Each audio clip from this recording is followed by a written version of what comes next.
Station पर हलचल भरी भीड़ थी, सवारियां भागदौड़ कर रही थी।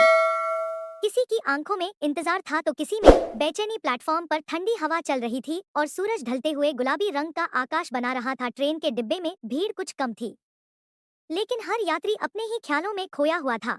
मैं इसी ट्रेन के दूसरे डिब्बे में बैठी थी। मेरी उम्र यही कोई 30 साल के आसपास रही होगी। हल्के भूरे रंग की साड़ी में लिपटी मेरा चेहरा उदासी और थकान की गवाही दे रहा था। मेरी आंखों में गहरी नमी झलक रही थी, जो जिंदगी के संघर्षों को बयां कर रही थी। शादी के बाद पति के बदलते व्यवहार और ससुराल में होती उपेक्षा ने मेरे मन को जकड़ रखा था। मैं अपने मायके जा रही थी। कुछ दिनों की राहत के लिए ट्रेन धीरे धीरे खिसकने लगी थी। मैंने अपनी साड़ी को ठीक किया और खिड़की के पास बैठकर बाहर के नजारे देखने लगी। तभी ट्रेन के उसी डिब्बे में एक युवा लड़का आया, लंबे कद और गहरे रंग के साथ। उसके चेहरे पर हल्की दाढ़ी और आंखों में कुछ अजीब सी बेचैनी थी। उसकी उम्र यही कोई 26 से 27 साल रही होंगी। उसका नाम राहुल था। वह मेरी सामने की सीट पर बैठ गया और एक हल्की मुस्कान से मुझे देखा। आप भी इलाहाबाद तक जा रही हैं? उसने मुस्कुराते हुए पूछा। मैंने हल्के से सिर हिलाया, लेकिन कोई खास जवाब नहीं दिया। मेरे मन में किसी अजनबी से बात करने की कोई इच्छा नहीं थी, लेकिन राहुल के चेहरे पर एक अजीब सा अपनापन था। उसने धीरे से अपना बैग सीट पर रखा और आराम से बैठ गया। मैं भी वही जा रहा हूँ, उसने एक गर्मजोशी भरी मुस्कान के साथ कहा। अकेले सफर करना थोड़ा मुश्किल होता है ना? मैंने कोई जवाब नहीं दिया, बस हल्के से सिर झुका लिया। लेकिन उसकी बातों में एक सुकून सा था, उसकी आवाज में नरमी थी, जैसे कोई अपनेपन का एहसास जगा रहा हो। कुछ देर हम दोनों चुप रहे। ट्रेन की खटर पटर आवाजें डिब्बे में गूंज रही थी, लेकिन तभी ट्रेन को अचानक एक झटका लगा और मैं थोड़ी सी हिली। राहुल ने तुरंत आगे बढ़कर मुझे संभाल लिया। उसकी उंगलियों का हल्का स्पर्श मेरे मन में अजीब सी गुदगुदी जगा गया। क्या आप ठीक हैं? उसने फिक्र भरे स्वर में पूछा। मैंने धीरे से हाँ कहा, लेकिन मेरी आंखों में एक अजीब सी शर्मिंदगी थी।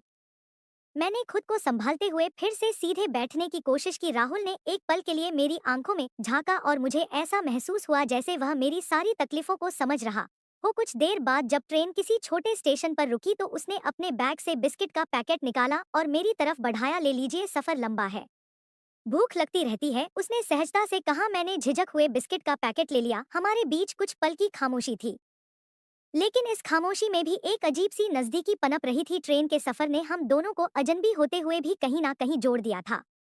कुछ देर बाद बातों का सिलसिला चल निकला। उसने मुझे अपने गांव की बातें बताई और मैंने भी धीरे धीरे अपने मन की परतें खोलनी शुरू की। मैंने उसे बताया कि मेरी शादीशुदा जिंदगी में कितना अकेलापन है। मेरा पति रमेश शहर में नौकरी करता है और महीनों घर नहीं आता। ससुराल में मुझे कोई खास इज्जत नहीं मिलती। यह सब बताते हुए मेरी आंखें भर आई। राहुल मेरी बातें ध्यान से सुनता रहा, मानो मेरी हर बात का जवाब उसके पास हो। इससे एक अजीब सा अपनापन मेरे दिल में जाग रहा था।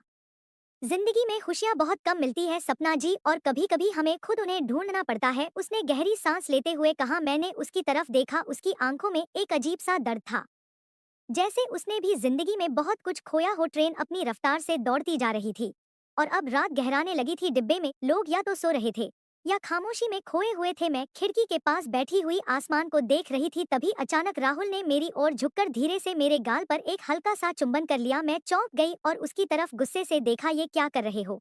मैंने नाराजगी में कहा। माफ करना, पर आपकी आंखों में बहुत दर्द है, राहुल ने धीमे स्वर में कहा। मैंने सिर्फ तुम्हें यह महसूस करवाना चाहा कि तुम अकेली नहीं हो।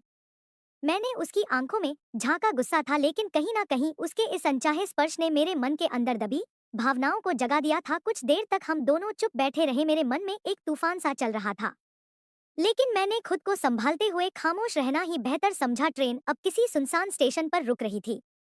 मैंने पानी की बोतल उठाई और थोड़ा पानी पिया। राहुल भी अब तक खामोश था, लेकिन उसकी आंखें मेरी तरफ देख रही थी जैसे कुछ कहना चाहती हो। अचानक ट्रेन एक झटके से रुकी और उसी पल मुझे एहसास हुआ कि राहुल ने मुझे पीछे से जोर से अपनी बाहों में जकड़ लिया। उसकी पकड़ में ना कोई जबरदस्ती थी और ना ही कोई जबरदस्त ख्वाहिश, बस एक सुकून था, एक चाहत थी, जैसे किसी अपने को महसूस करना चाहता हो। मेरे दिल की धड़कन जैसे तेज हो गई थी। मैंने खुद को छुड़ाने की कोशिश की, लेकिन उसने मुझे और कस लिया। इस बार तुमने हद पार कर दी है राहुल, तुम्हें ऐसा नहीं करना चाहिए था, मैंने गुस्से में कहा और झटके से उसके गाल पर एक थप्पड़ जड़ दिया। उसने अपना चेहरा नीचे कर लिया, लेकिन उसके चेहरे पर कोई शिकन नहीं थी।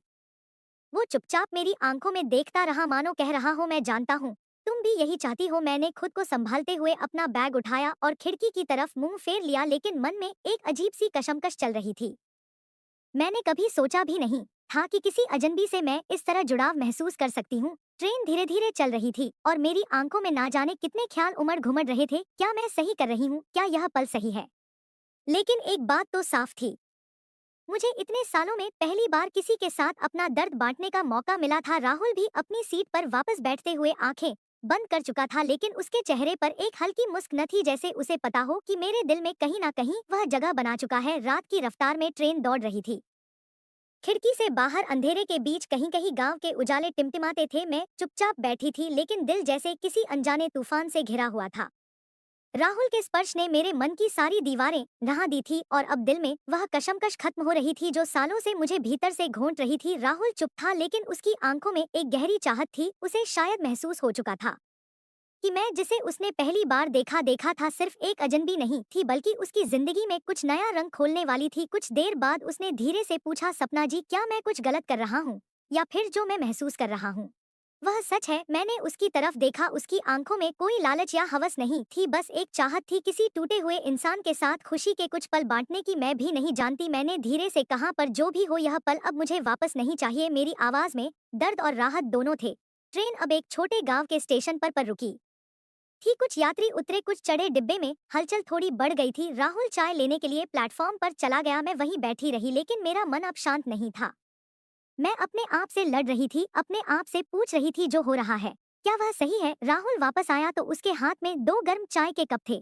उसने मेरी तरफ एक कप बढ़ाते हुए कहा, सपना जी, कभी कभी जिंदगी हमें ऐसे मोड़ पर लाकर खड़ा कर देती है जहां सोचने का वक्त नहीं मिलता। उस समय बस जो दिल कहता है वही करना चाहिए। मैंने चाय का कप थाम लिया, मेरी उंगलियां हल्की सी कांप रही थी। पहली बार महसूस हुआ कि किसी अजनबी के साथ एक अजीब सा सुकून मिल रहा है, जो मुझे अपने घर और पति के साथ कभी महसूस नहीं हुआ। चाय खत्म करने के बाद हम थोड़ी देर तक खामोश बैठे रहे। फिर मैंने धीरे से कहा, राहुल, तुमने मेरी जिंदगी में कुछ ऐसा जगा दिया है जिसे मैं सालों से भूल चुकी थी, खुश रहने की चाह। उसने मेरी तरफ झुकते हुए कहा, फिर क्यों ना हम इन पलों को जी लें बिना किसी अफसोस के। मैंने उसकी आंखों में देखा। इस बार मैंने ना तो गुस्सा किया और ना ही पीछे हटने की कोशिश की। मैंने पहली बार खुद को किसी के सामने पूरी तरह से खुला महसूस किया। रात के अंधेरे में ट्रेन अपनी ही धुन में चलती रही। डिब्बे में अब ज्यादातर लोग सो चुके थे। कोई सीट पर लेटा था, कोई खिड़की के सहारे सिर टिकाए सो रहा था। मेरे और राहुल के बीच अब एक गहरी नजदीकी पनप चुकी थी। राहुल ने धीरे से मेरे कंधे पर हाथ रखा। मैंने कोई विरोध नहीं किया। धीरे धीरे उसने मुझे अपने पास खींच लिया और गले से लगा लिया। कभी कभी जिंदगी में हमें बस कुछ पल ही मिलते हैं जिन्हें हमें बेझिझक जी लेना चाहिए, उसने कान में फुसफुसाना। मैंने अपनी आंखें बंद कर ली। मैं भी अब उस पल को जीना चाहती थी बिना किसी अफसोस के। राहुल ने मुझे और भी ज्यादा कस लिया। इस बार मैंने कोई विरोध नहीं किया। दिल में जितना गुस्सा और तकलीफ थी वह अब उसके स्पर्श में कहीं खो रही थी। अचानक ट्रेन एक सुनसान स्टेशन पर आकर रुक गई। बाहर सिर्फ पेड़ों की सरसराहट और दूर से आते कुत्तों के भौंकने की आवाजें थी। डिब्बे के भीतर अब लगभग सब सो चुके थे। राहुल ने धीरे से मेरे कान में कहा, चलो हम अगले डिब्बे में चलते हैं, यहाँ बहुत लोग हैं। मैंने बिना कुछ कहे उसका हाथ थाम लिया। हम दोनों ने अपना सामान उठाया और चुपचाप दूसरे डिब्बे की ओर बढ़ गए। यह डिब्बा पिछली हलचल से बिल्कुल अलग था। यहाँ अंधेरा और गहरा सन्नाटा था, जैसे कोई इस जगह को हमारी भावनाओं के लिए बचाकर रख गया हो। फिर उसने अपने बैग से दो चादर निकाली। उसने धीरे से एक चादर बर्थ पर बिछा दी और दूसरी चादर मेरी ओर बढ़ाई। ये लो, उसने हल्की आवाज में कहा। उसकी आवाज में एक अजीब सा सुकून था, जैसे उसमें सब कुछ कहने की ताकत थी पर कुछ भी जाहिर नहीं करना चाहता था।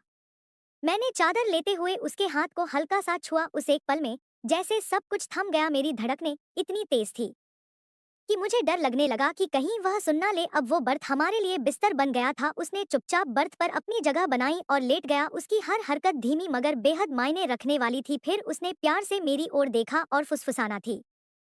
ऐसा लगा कि अगर मैंने एक कदम भी बढ़ाया तो मेरी शर्म और दिल की धड़कन मुझे कहीं उजागर ना कर दे। क्योंकि मुझे शर्मा रही थी, इसलिए मैंने खोपचे वाली साइड चुनी। मैं धीरे धीरे बर्थ के कोने में उसके बाजू में सिमट कर लेट गई, पर वो बर्थ इतना था मेरी ओर देख रहा था। वह मुझे अब भी उतना ही कस कर थामे हुए था जितना कि रात को। अब क्या होगा? मैंने धीरे से पूछ। राहुल ने मुस्कुराते हुए कहा, जो भी होगा हम मिलकर देख लेंगे, पर आज के इन पलों को हम कभी नहीं भूलेंगे। मैंने उसकी बात पर हल्की सी मुस्कान दी। मैं जानती थी कि जो हुआ वह समाज की नजर में गलत हो सकता है, लेकिन मेरी नजर में वो एक नया जीवन था जिसे जिए बिना मैं नहीं रह सकती थी। ट्रेन अब अपने आखिरी स्टेशन पर पहुंचने वाली थी। मैंने अपना बैग उठाया और राहुल ने मेरा हाथ पकड़कर एक बार फिर से कहा, तुम अकेली नहीं हो सपना, मैं हमेशा तुम्हारे साथ हूँ। मैंने उसकी आंखों में झांका और इस बार मेरी आंखों में डर नहीं बल्कि सुकून था। ट्रेन रुक गई और हमने एक दूसरे का हाथ थामे एक नई जिंदगी की ओर कदम बढ़ा दिया। तो प्यारे दोस्तों, यह थी आज की कहानी। कहानी आपको कैसी लगी? अच्छी लगी, बहुत अच्छी लगी, या फिर बुरी लगी? जैसी भी लगी हो मुझे कमेंट करके जरूर बताना। मुझे आपके सुझावों का इंतजार रहेगा, तो कमेंट जरूर करना। और यहाँ तक मुझे सुना हो तो कर दो सब्सक्राइब, कर दो, इतनी भी बुरी नहीं हूँ मैं, और सब्सक्राइब करना बिल्कुल फ्री होता है। और अगर आपके मन में कोई खास कहानी का आइडिया है तो वह भी कमेंट करके जरूर बताना। मैं पूरी कोशिश करूंगी उस कहानी को लिखने की, मतलब अभी कर पाऊंगी क्योंकि अभी मेरा चैनल नया है, तो अभी कर पाऊंगी बात का पता नहीं। मैं जा रही हूँ, कर देना सब्सक्राइब, और हाँ, थोड़ा अपने दोस्तों को भी शेयर कर देना प्लीज, हाँ कर देना। और जाने से पहले मैं आपको बता दूं कि यह कहानी पूरी तरह से काल्पनिक थी। इसमें दिखाए या बताए गए किसी भी दृश्य को दोहराने की कोशिश ना करें। यह सूचना लड़का और लड़की दोनों के लिए है। इस कहानी को केवल मनोरंजन के लिए लिखा गया है, ताकि आपके जीवन में जो स्ट्रेस है, जो उदासी है, वो दूर हो सके। धन्यवाद।